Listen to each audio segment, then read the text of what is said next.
Well, hello, welcome back to my channel. Today I'm excited because I get to do some planting. Well, I get to start some seeds, and the only seeds I can start today, this week, will be my peppers. So I'm going to start my peppers, and then in a couple weeks, I get to start absolutely everything else, and I'll take you along the ride for that. And then 4 weeks from there, I get to plant them into the garden. So let's get started on this, but let me show you what the garden spot kind of looks like. We're using a co-op. It's a community garden for our town, and there's not a whole lot of spots, but not a whole lot of people are actually doing it or have done it in the past couple of years. So we're pretty confident we're going to be able to at least get one plot. We're hoping for two. So let me show you the little tour around that little community garden that we have in our town.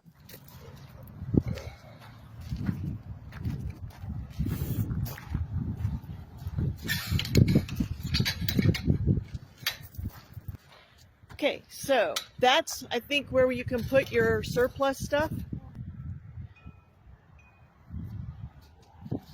Here's the watering hoses over here to water your garden. That is a wind chime. I think that's the same. Yeah, it's locked. Yeah.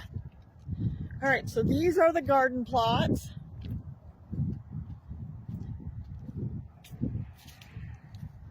The walkways in between. So you've got a little spigot sometimes at a garden spot and sometimes not. These are the in-ground. So if we want a 20 by 20, I do believe this is a 20 by 20 on this one. These are half the size, but if you want a 20 by 20, you get two. How much do they cost? 20 by 20 is $40. Oh, that's not bad. So, whoops. Pretty good looking. We can put like garden stakes up, or like trellises, but they can't be over 4 feet tall. I think it's 4 feet tall.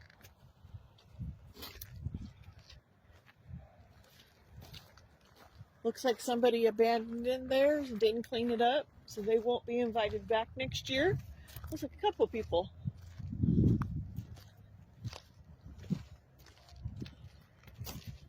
Yeah, somebody left all their tomato plants dead. Shame on them. Somebody left garbage. Not allowed to do that either.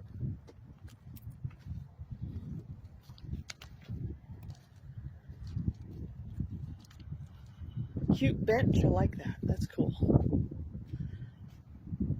Looks like somebody amended part of their bed and they want this one back for next year or this year. I don't know what these little itty bitty ones are for. Looks like somebody amended that one also. Somebody abandoned this one. Looks like raspberries or something. Maybe it's the cities. Maybe this one's the cities. No, it says they put dill. So how much are these ones? I don't know. I'll have to look them up. Okay. The smaller ones, these are raised beds, and these are size, and these are here are the small ones. Yeah, these are the raised beds. I can't remember how much they are. I think I would much rather have one of those over there. Yeah. This triangle one would be useless. But that is our community garden. Say hi, Frank. Hi, Frank. All right, guys. Next time we'll be here, we'll hopefully have a garden spot. Probably trying to do a 20 by 20. Yeah. All right, guys. So I'm going to plant peppers. These are what I'm going to plant, and I got two different kinds. I opened one up, and it has about 15 seeds in it. So I'm going to plant both packets to get the most out of the plants and see how many actually germinate. So I have a piece of paper towel, and I'm going to cut it. I might need to cut it, I might not. I don't think I need to cut it. I think it'll fit. It will fit.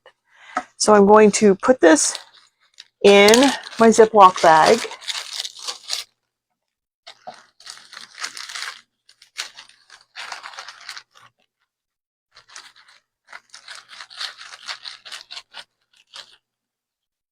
Open it up so that there's paper on both sides. Give it a little bit of a spray with some lukewarm water.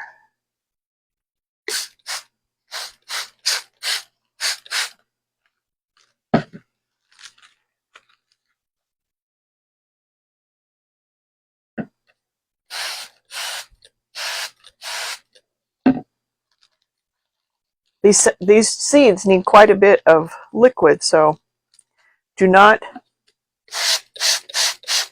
be stingy with the water. All right, so now I'm going to sprinkle these in there. If I can get this open. I'm going to sprinkle them in there, and then I'm going to spread them out.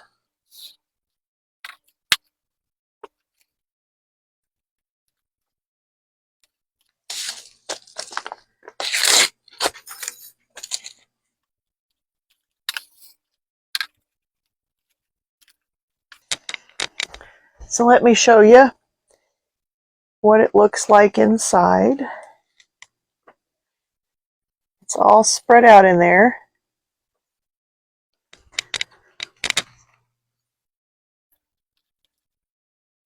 And then what I normally do is I give it a little bit of air inside.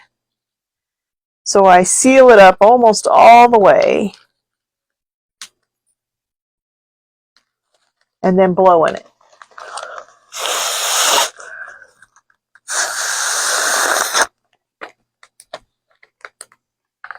And then I have a little poofy. And then I will put it on my window. I have a little stack over there, and I'll show you what that looks like after I get these all planted.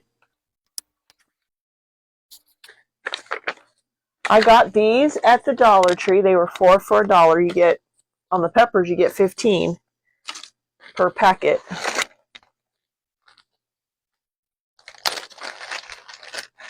Which, if they all sprout, that's 15 plants. Not bad for a quarter.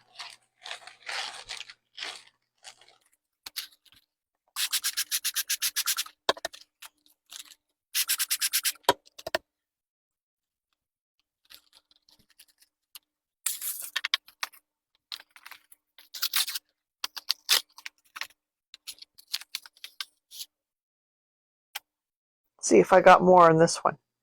3, 6, 9, 12, 15. Hey. 18, 21, 25 seeds. So the green ones, I got 25 seeds, which is not bad. I'll sprinkle them in there. Try to spread them out a little bit.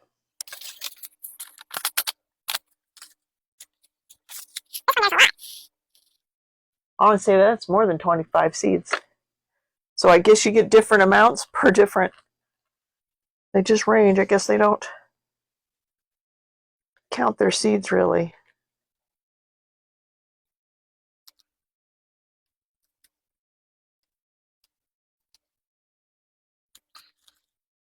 Okay, I think I got somewhere around 50 seeds in there, maybe more. Close this up. Blow some air in it. Now, because these are not airtight, they will deflate every single day. I will blow them up until they sprout, and then I'm going to put lights on them so that they have some grow lights on them. So let me put these guys over on my window, and I'll show you my setup. All right, guys, I know it's kind of hard to see because of the sun reflecting back, but I have these plastic, well, they're wire shelves covered in plastic, and so I have 3 of them. There's 1, 2, 3, and then I got the bottom, which right now I'm not putting anything on. And then a little miniature fan to blow air once they sprout. And then they're going to get natural sunlight during the course of the day. And then I'm going to have LED grow lights on each one to give them a full 12 to 18 hours of full spectrum light to grow. So that is my start of my seeds. So let's get on to a gluten-free pizza recipe that you can prep and freeze and then have it anytime you want. All right, guys, so let's make some gluten-free pizza dough. So we can pre-make pizzas, put them in the freezer, and then when we want a pizza, you don't have to go through the whole gamut of making the entire dough. Just make the dough. Let me get you moved over so you can see all of the ingredients that's going to go into this. All right, guys, got my recipe here that I printed off, and we're going to start off with 1 packet of instant yeast. Then you want 3/4 of a cup plus 2 tablespoons of water. And then we're going to, you want this water about 100, between 100 and 115 degrees, because you're going to bloom your yeast. So I'm going to open my yeast up, and you're going to put 1 tablespoon of white sugar in. Let me make sure I get all that yeast.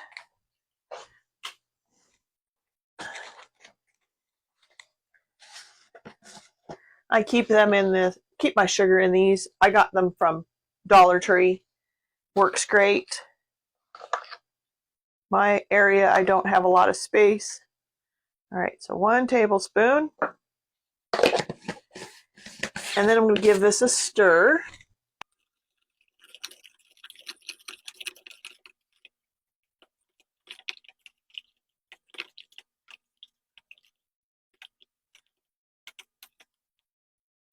I'm going to set this to the side and let it bubble. Next up on the list is we're going to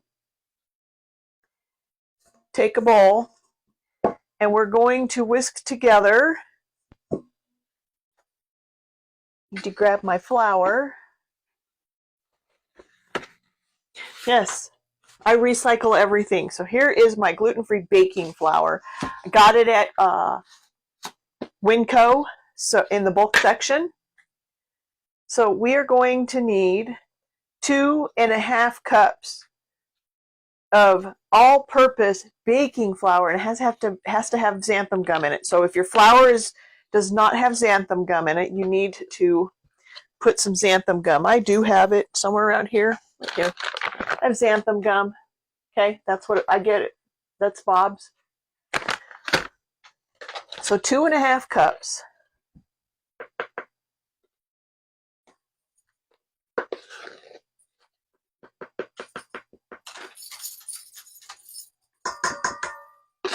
And then I need a half.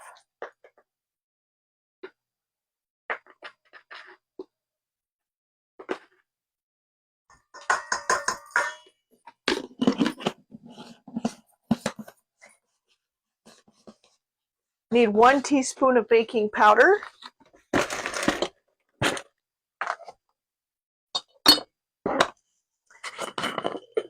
Baking powder.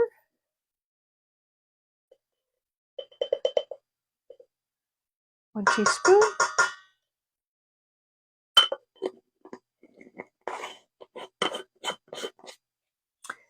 Salt.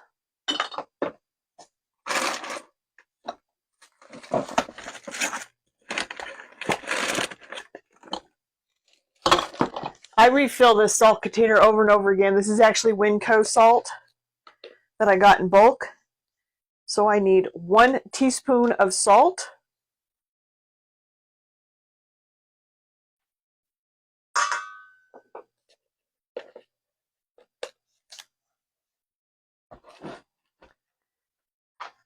Stir this up real good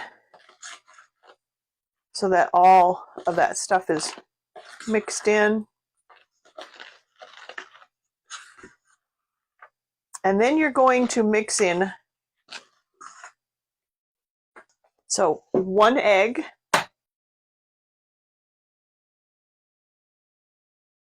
1 teaspoon of vinegar. Does not matter whether you use distilled apple cider vinegar, just 1 teaspoon of vinegar.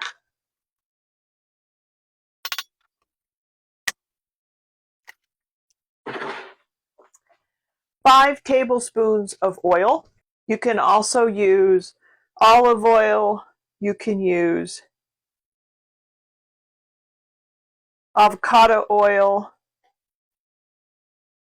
Or for me, I'm just using vegetable oil because that's what I have. And now let's check on our, look, it has bloomed nicely. So now we're going to add that in. Okay, so now that you've got all your ingredients in there, you're going to mix this all together. It will be a little sticky. Get all that flour and everything mixed in.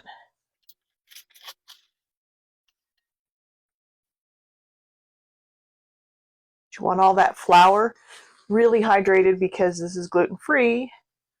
You don't want any of them little dry bits, so make sure everybody is moistened.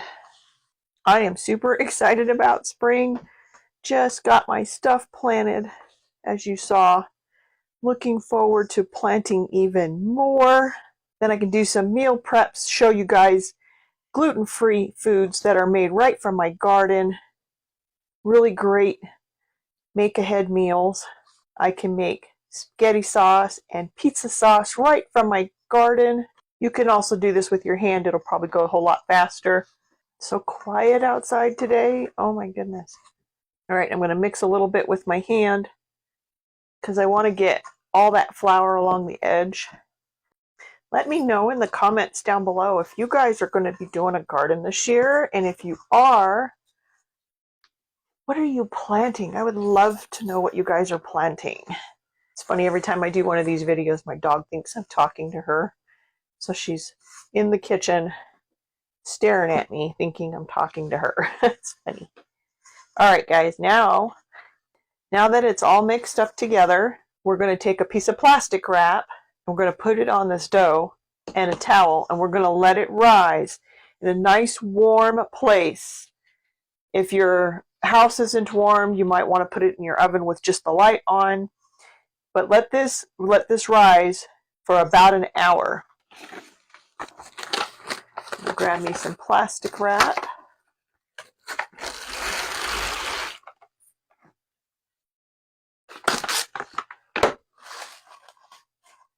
I'm going to put it on the dough so that it has a less of a chance of drying out because we're not putting any oil on there.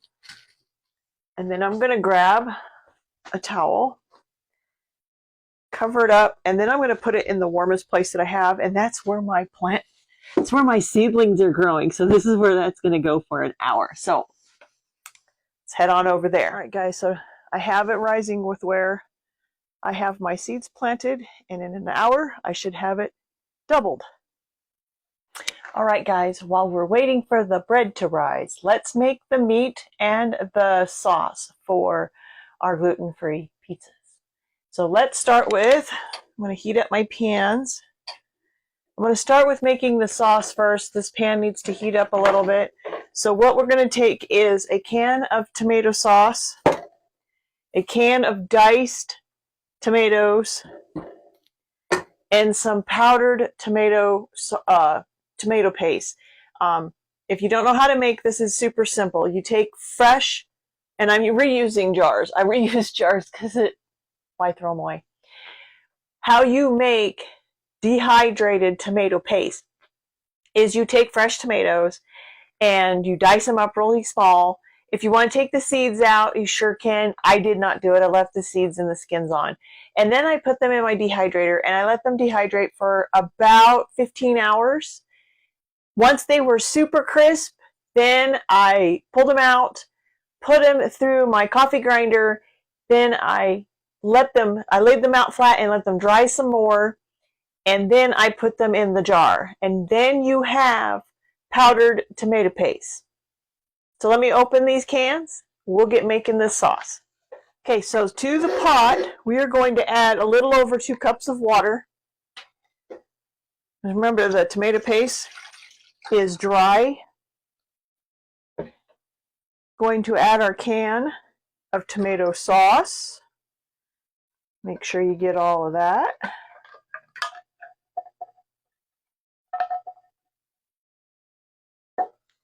Your can of diced tomatoes.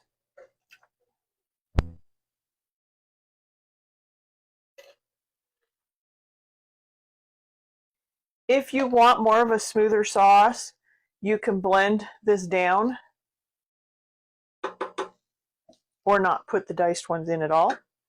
And then we're going to sprinkle in about 3 tablespoons of our dehydrated tomatoes.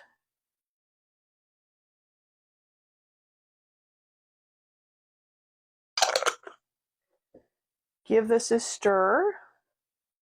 Blend in that dehydrated tomatoes.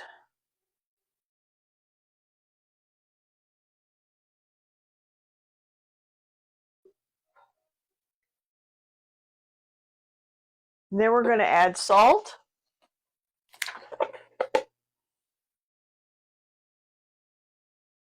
Maybe a teaspoon. You're going to be able to add more salt as this cooks. You will add pepper. Now, if you guys saw my haul, you saw I got these for $1.19 a piece. And now I'm making spaghetti sauce with them. Sprinkle it on. Garlic and onion powder. Again, cook by your heart. Sprinkle it in. Give it a taste if you want more. I would say start with a couple of teaspoons and work your way up. Now I'm going to add some paprika in. Couple of teaspoons of paprika. More if you want more of that warmth. I'm going to add some oregano. Now I don't use Italian seasoning, like pre-made Italian seasoning, because one, I'm gluten-free and I never know what they put into it. But if I look on here and I can see that the only ingredient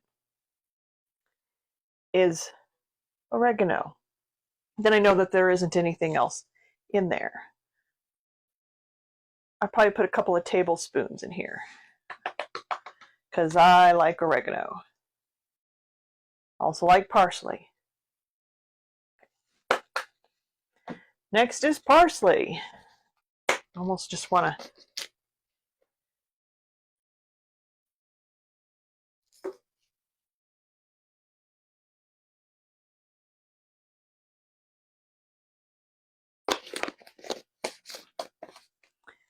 and then I'm going to add some chopped chives. I like that onion flavor. I don't have any freeze-dried onions right now. So I'm going to add a whole bunch of chives. That'll make up for my onions. Now I'm going to cook this until it reduces because I want it thick. And right now it's thin. I want this thick and spreadable onto my pizza dough. You don't want it like spaghetti sauce soup. All right, so now while that is cooking,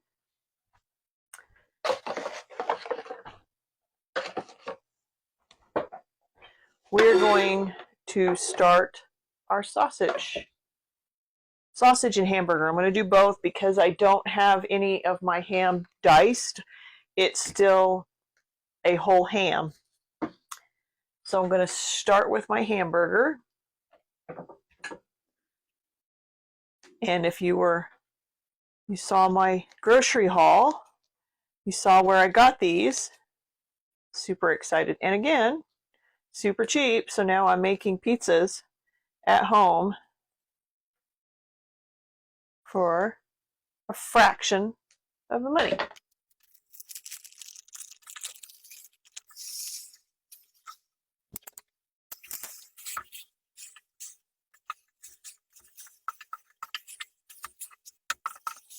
Add some pepper with some salt.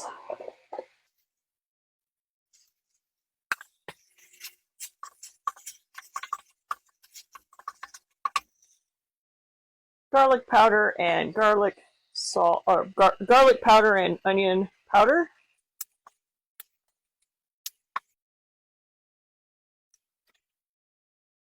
I will be back when this is reduced and all of the hamburger is cooked.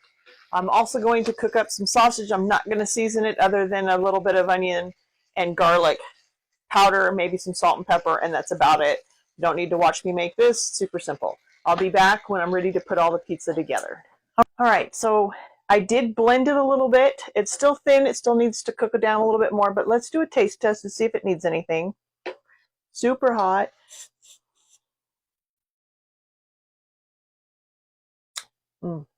I think it needs just a little bit of sugar, just a touch.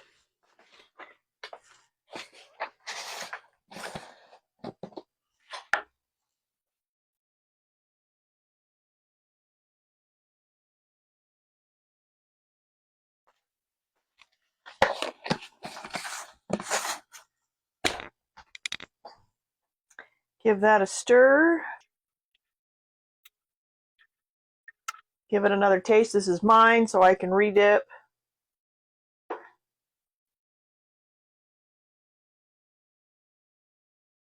Oh, much better. Much, much better. That little bit of sugar. This is really good. This is going to be really good when it cooks down. Absolutely. So, my sausage is cooked. My hamburger is cooked. I already shredded my cheese, so I will be ready to go as soon as this sauce cooks down. All right, so now it is thickened up a little bit, and I have blended some of it. Give it a check to see if I need to blend any more. I think I do.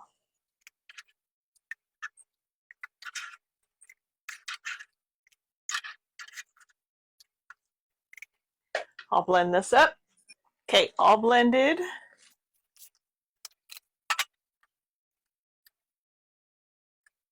It's actually pretty thick.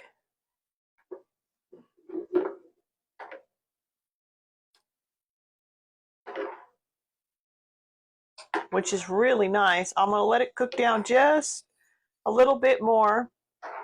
So it's kind of thicker when I put it on the pizza dough. The sauce is now cooked down about half. So the sauce has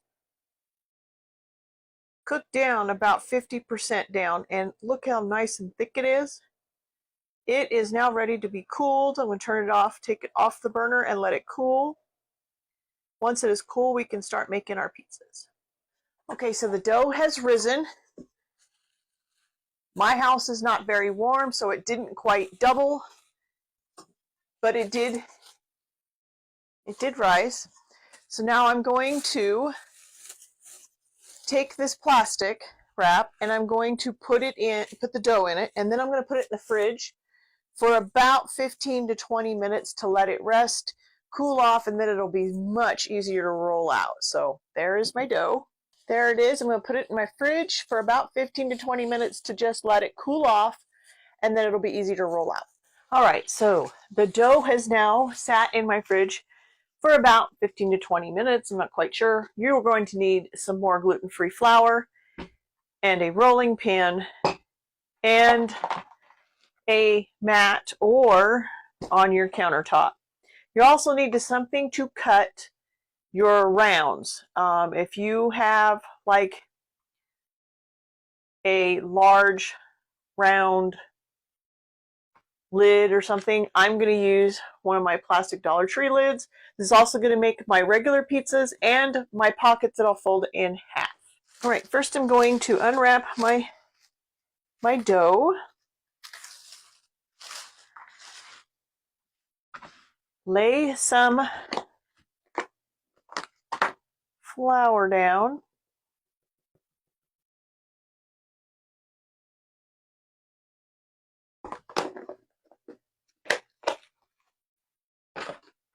Going to move some of it off to the side, and the rest I'm going to spread across my mat. Roll this out.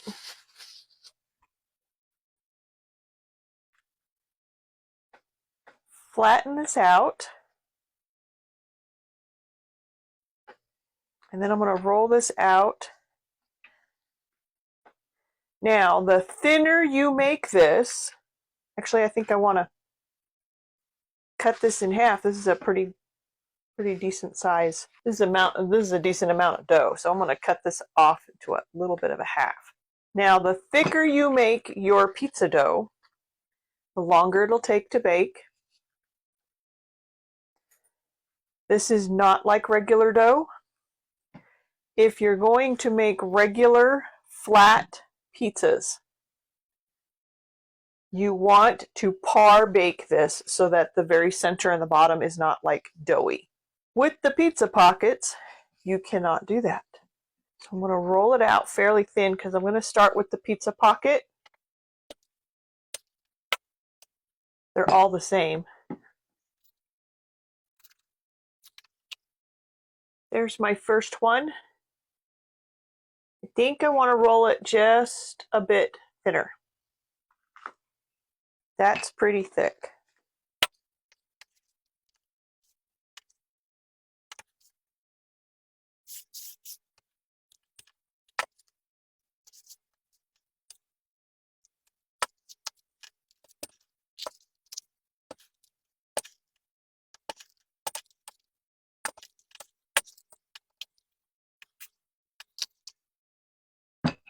Now you could totally just make the dough and just divide it up into whatever size portions you want and then just freeze them. Bake them at a later date. Or you could par bake them and then you just have to put your mixings in and then bake it again. And I'll give you all the info on the second bake.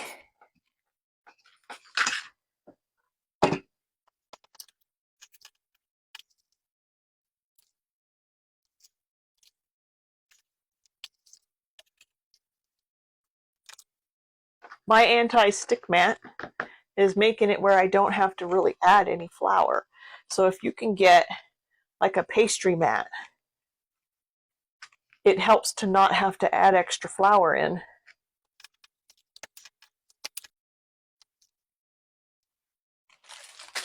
I'm going to put a piece of parchment paper between them. Since they're not cooked, I don't want them sticking together.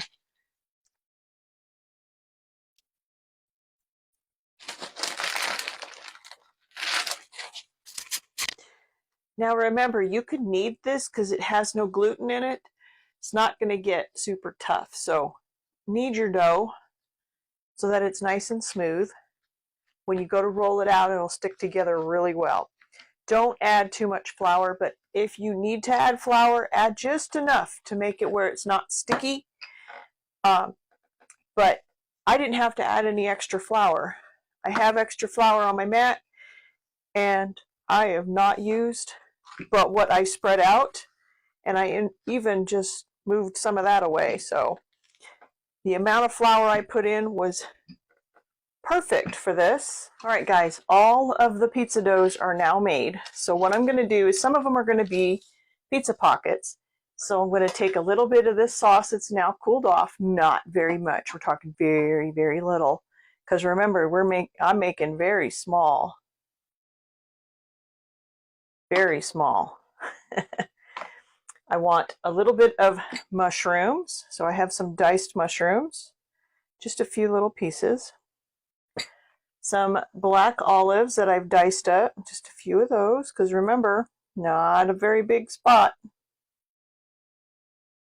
And I've also cooked hamburger and sausage. So this one I'm going to do as sausage. This is all nice and cool. And I have some cheese. I have a little bit of mozzarella and a little bit of cheddar shredded up in here. I'm going to add a few little pieces. Got a little bit of water. Wet the edges.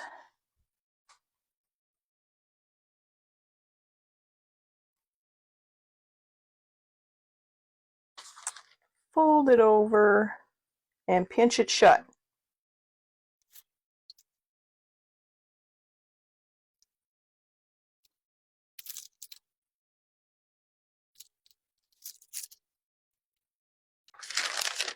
Just like that.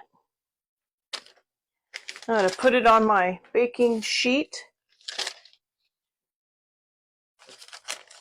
and move on to my next one.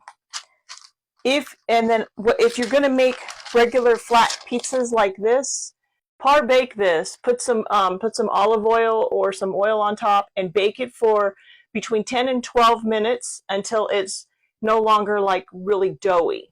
Then you can put all your toppings on there and then bake it again for initial 8 to 12 minutes, and then you'll have a regular pizza. I might make some regular pizzas, but I like these. I like little hand pizzas. Like pizza pockets. That's what I like. And you can make a whole bunch of these, bake them up, and then put them in, when they cool, put them in your freezer, and then when you want one, you just have to reheat it. And you will bake these at 300 or 425 degrees.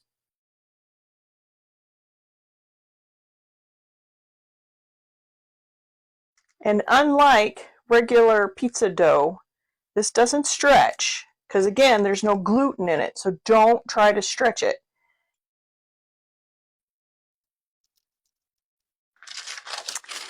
Now, once you get these made, you can brush them either with some melted butter or an egg wash so you get a nice browning. I'm going to finish these off and then I'll be back. All right, guys, they are out of the oven, cooled off for probably about 5 minutes. We'll see which ones I like better. So let's start with the hot pocket side. Ooh, maybe not. That's still really hot. Okay, so let's try the open pizza. Oh my goodness, look at that. That looks so good. All right.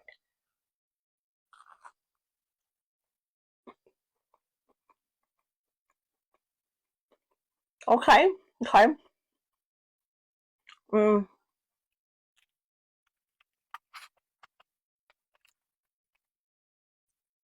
A slightly different texture than, say, pizza dough.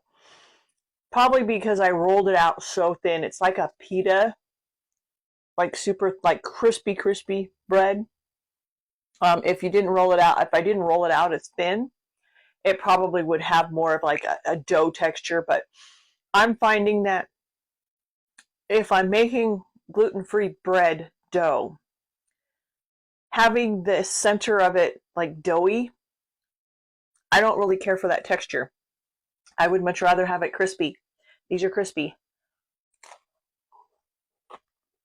In fact, the thinner it is, the better I like it, because that was a really thin spot.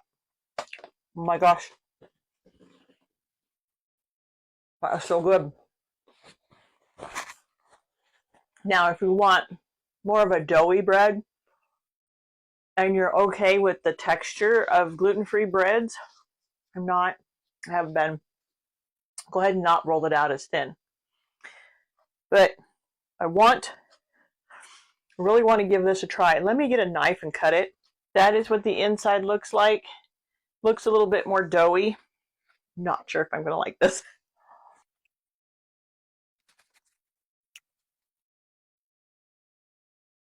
It's not bad. My preference is the flat pizza. But I'll eat these.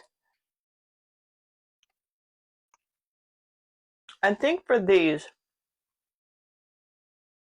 I probably sprinkle a little bit more like Italian seasoning or something to help the dough have a little bit more flavor, because I'm tasting a lot of the dough.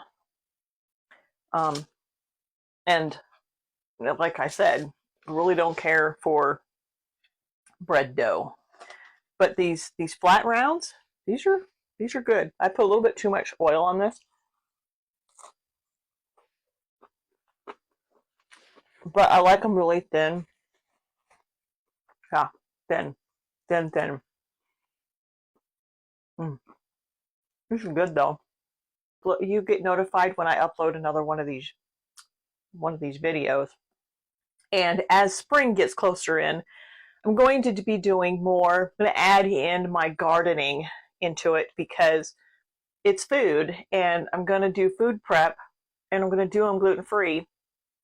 So if I can make really great slow cooker, instant pot, oven items, gluten-free, really great recipes, hit that follow button. I really appreciate you guys. Thanks for following. And until my next upload, bye.